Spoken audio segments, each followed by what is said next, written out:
দীপদান মূলত করব এই জন্য যে যত বছর বয়স হয়েছে সেই অনুসারে ততটা সংখ্যক দীপ ভগবানের সামনে জ্বালাবো। যখন এটা জানতে পারলাম ভক্তিপথে এসে যে এই জন্মদিনের দিন মোমবাতি জ্বালানো, নেভানো, কেক কাটা এগুলো সমস্ত পাশ্চাত্য সংস্কৃতি, এগুলো অশুভ। এখানে এখন অভিষেকের সব কিছু নিয়ে বসেছি, জগন্নাথের অভিষেক হবে এখন। এখানে পঞ্চামৃত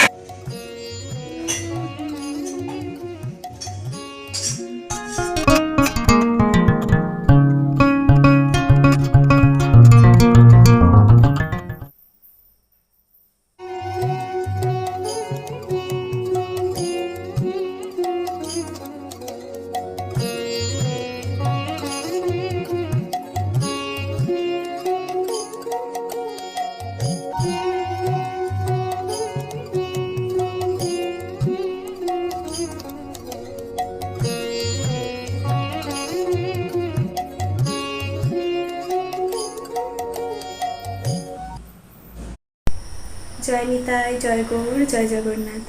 জগন্নাথের ইউটিউব চ্যানেলের নতুন একটা ভিডিওতে সবাইকে স্বাগত জানাচ্ছি। আর থাম্বনেল ও টাইটেল দেখে তো আপনারা নিশ্চয়ই বুঝেই গেছেন যে ভিডিওটা কি বিষয়ের ওপর। তো আজ হলো এই অধমের, এই তুচ্ছ প্রাণীর, এই শরীরের আজ জন্মদিবস।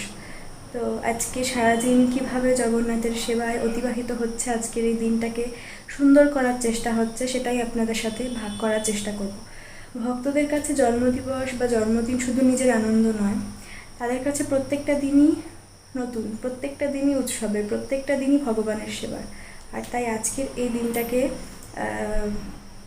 বিশেষ বলবো না কিছু, তবে হ্যাঁ আবার একটু বিশেষও, যেহেতু ভগবানের কৃপায় এই দিনটিতেই কিছু বছর আগে মানব জন্ম লাভ করেছিলাম, তো অবশ্যই কিছু তো বিশেষত্ব আছে, কিন্তু ভগবানকে ঘিরে বিশেষত্ব, ভগবানকে ঘিরে উৎসব, নিজের কোনো আনন্দ নেই।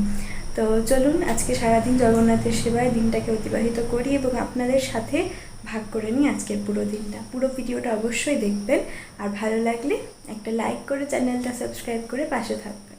আর এখন যাচ্ছি পুষ্পচয়ন করতে। আর আমাদের এখানে গতকাল রাত্রে ভীষণ বৃষ্টি হয়েছে, একদম মেঘলা মেঘলা একটা ওয়েদার হয়ে আছে, বৃষ্টি ভেজা একটা ওয়েদার। এরকমই হয় আমার জন্মদিনের দিন, সকালে নইলে বিকেলে বৃষ্টি হবেই, নইলে গত দিনে বৃষ্টি হবেই। তো এখন চলুন পুষ্পচয়ন করে আসি বাগান থেকে জগন্নাথের সেবায়।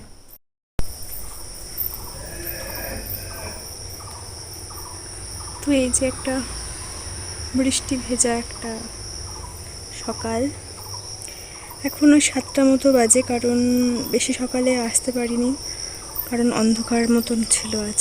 আর বেশ ভাল লাগছে কিন্তু পরিবেশটা, মানে গরম গরম থাকার পর এবার বেশ আজ সকালটা একদম ঠান্ডা ঠান্ডা, বেশ ভালো লাগছে। আমার ফুল নেওয়া হয়ে গেছে, তো সেটা তো আপনাদের সাথে শেয়ার করতে পারিনি, কারণ এক হাতে ফুলের পাত্র ছিল, আরেক হাত দিয়ে ফুল তুলছিলাম। আর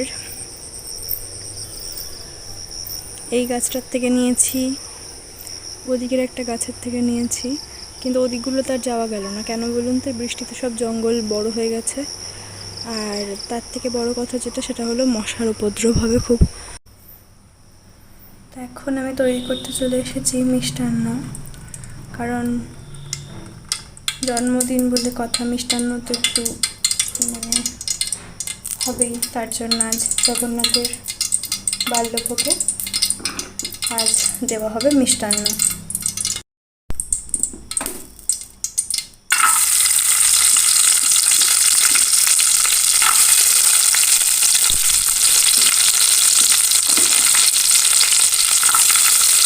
তো সবার প্রথমে ঘিয়ের মধ্যে কাজু কিশমিশগুলো দিয়ে একটু ভেজে নেব।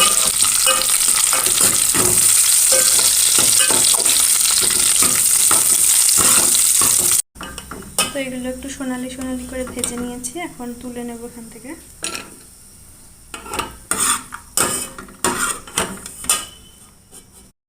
তো আজকের যে মিষ্টান্নটা তৈরি করব সেটা একটু অন্য ধরনের করে তৈরি করব, মানে একটু ক্ষীরের মতন করে তৈরি করব। তো এখানে গ্যাসটা একটু বন্ধ করে দিয়েছিলাম, কারণ ঘিটা বেশি গরম হয়ে গেছিলো। আর এর মধ্যে এখন দিয়ে দিচ্ছি কিছুটা চিনি। তো গ্যাসটা আবার জ্বালিয়ে দিই। আর এই চিনিটাকে এখন আমি কী হতে, মানে একদম লাল হয়ে যেতে দেবো, মানে ক্যারামেল যেটা হয়ে যায় সেরকম হতে দেবো। একটু ছড়িয়ে দিই, একদম লো ফ্লেমে রেখে এটাকে গলতে দেবো চিনিটাকে। তো এই যে চিনিটা একদম পুরো গলে লাল হয়ে গেছে, ক্যারামেলের মতো হয়ে গেছে। এখন আমি আগে থেকে এখানে চাল ভিজিয়ে রেখেছিলাম, তো ওটা এখন এর মধ্যে দিয়ে দেবো।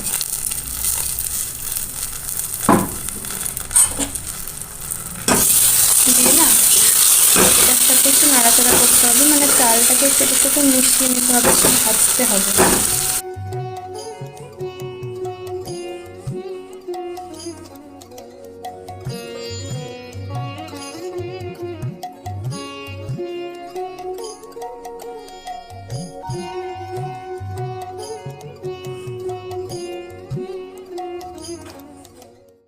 তো এখন দিয়ে দেবো দুধ।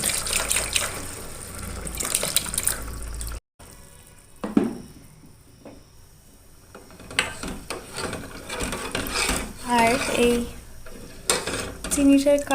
চিনিটাকে যেহেতু ক্যারামেলাইজ করা হয়েছে না, তাই দুধটার কালারটা আর আমাদের ক্ষীরের কালার একদম চেঞ্জ হয়ে যাবে, একদম লালচে পুরো হয়ে যাবে একদম। আর ওটাই এটার মেন একটা ব্যাপার, রঙটা। আর তার সাথে চিনি যেহেতু ক্যারামেল করে নেওয়া হয়েছে, এটার স্বাদটাও একটু আলাদা হবে নর্মাল পায়েসের তুলনায়।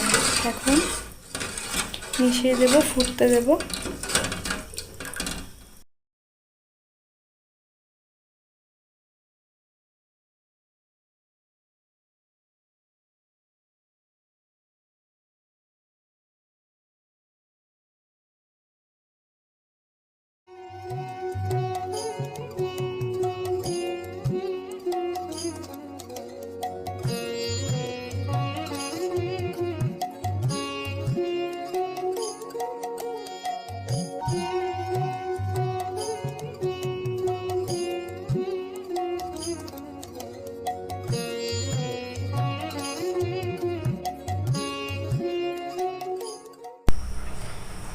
তো এই যে আমার মালা তৈরি হয়ে গেল জগন্নাথের।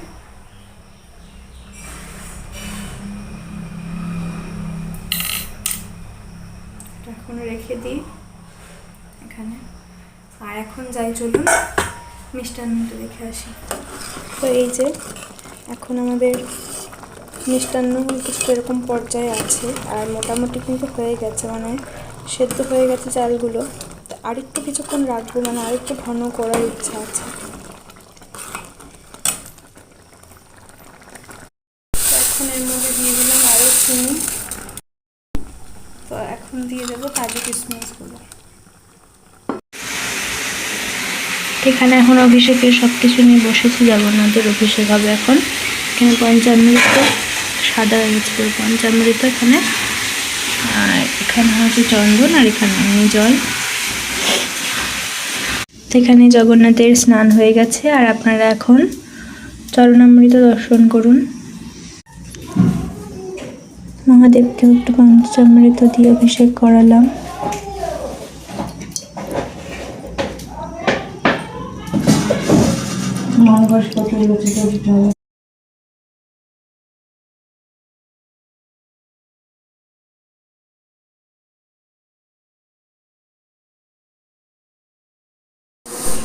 তো এখন দর্শন করুন জগন্নাথের শৃঙ্গার। আর এই পোশাকটা কিন্তু নতুন, এটা গতকালকেই তৈরি করেছি জগন্নাথের জন্য, আজ ধারণ করাবো বলে। আর জগন্নাথ যে নাকের নথ ধারণ করেছে সেটাও নতুন, আর গলায় যে মালা সেটাও নতুন। তো আজ পুরো নতুন শৃঙ্গার জগন্নাথের। অনেক দিন পর এভাবে সাজালাম, কারণ গরমের জন্য না সেভাবে আর সাজানো হচ্ছিল না, কিন্তু আজ একটু বিশেষ দিন, তাই একটু সুন্দর করে জগন্নাথ সাজলো। আপনারা কমেন্ট করে জানাবেন প্রাণের নীলমণি জগন্নাথকে কেমন লাগছে দেখতে।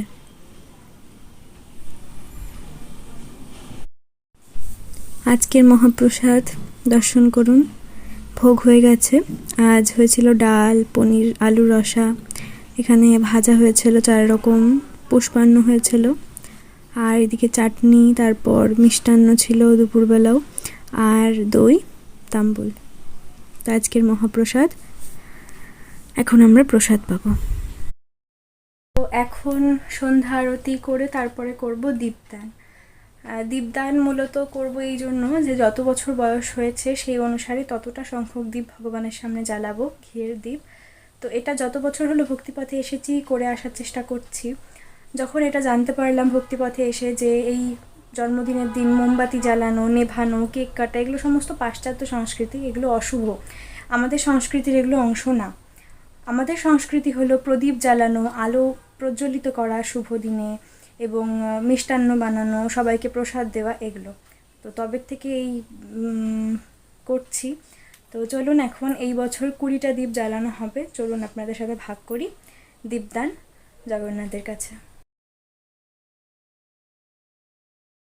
তো ভিডিওটা তাহলে এখানেই সম্পন্ন করছি। আশা করছি আজকের এই ছোট্ট ভিডিওটা আপনাদের ভালো লাগলো, কিভাবে আমি আমার এই জন্মদিনের দিনটা জগন্নাথের সেবায় জগন্নাথের সাথে অতিবাহিত করলাম। এবং ভিডিওটি ভালো লাগলে একটি লাইক করে চ্যানেলটি সাবস্ক্রাইব করে পাশে থাকবেন। দেখা হচ্ছে আবারও পরবর্তী নতুন ভিডিওতে। জয় নিতাই, জয় গৌর, জয় জগন্নাথ।